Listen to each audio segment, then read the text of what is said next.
I like to do things that really challenge and scare me, and that I'm not sure I can do.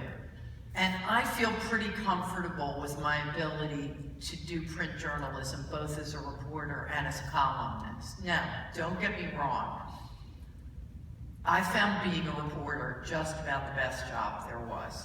I mean, I loved it so much. I was a really well-brought-up little Catholic girl, and suddenly I was supposed to ask people how much money they made in a year. You know, I felt like I died and gone to heaven, and I feel like being a street reporter really helped me become a novelist. It really helped me understand people and understand how to write on demand in a way I wouldn't have understood before. And being an op-ed page columnist at the New York Times, I mean, come on, it just was fantastic. But I did those things, and I did them in a way that I was really satisfied with, and then I wanted to do something else. And that's sort of how I feel about it. And of course, I suppose I could go back to being a columnist. Although I don't want me as a columnist. I want the me. I was 36 years old when I became an op-ed page columnist at the New York Times.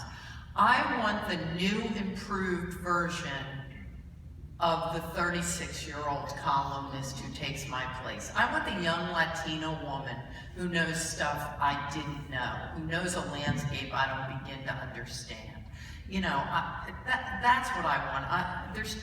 The pundit class in this country is too male, too gray, and too white. We need many, many more new young voices. So, I don't see myself ever going back to print journalism.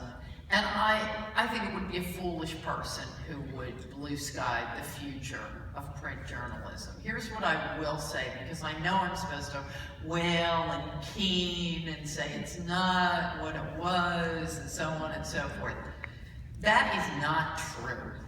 If you go back and look at most daily newspapers in, say, the 40s and 50s and 60s, they were materially less good than anything that comes out now, because they were totally in the tank for the government, and they were totally, they were white and male. They didn't even recognize women except for wedding and engagement announcements, and they weren't very well written. Now, in the 70s and 80s, journalism really picked up a head of steam, in part because of Halberstam in Vietnam and Woodward and Bernstein in Washington, and in part because the newsrooms of this country started to look more like America and had many people who understood more about all the stories that were out there. But I think it's possible at this moment to be better informed in this country than at any time in our history. It just requires you to be an educated consumer. It requires you to understand what websites, what newspapers, what radio, what TV, what each venue is bringing to the table. You know, you don't want to confuse Fox News and MSNBC, but I think you don't just want to watch one of them. I mean, it's not useful for me to just watch MSNBC. Oh, look, people who think just like I do, that enlarges human understanding. No. And so, you know, I spend a lot of time online. I read 4 actual physical papers every morning at the breakfast table. But then, you know, I go online and read The Guardian. I look at what NPR has on their site. I read some blogs and some e-zines. You know, I'm always looking at Salon and Slate.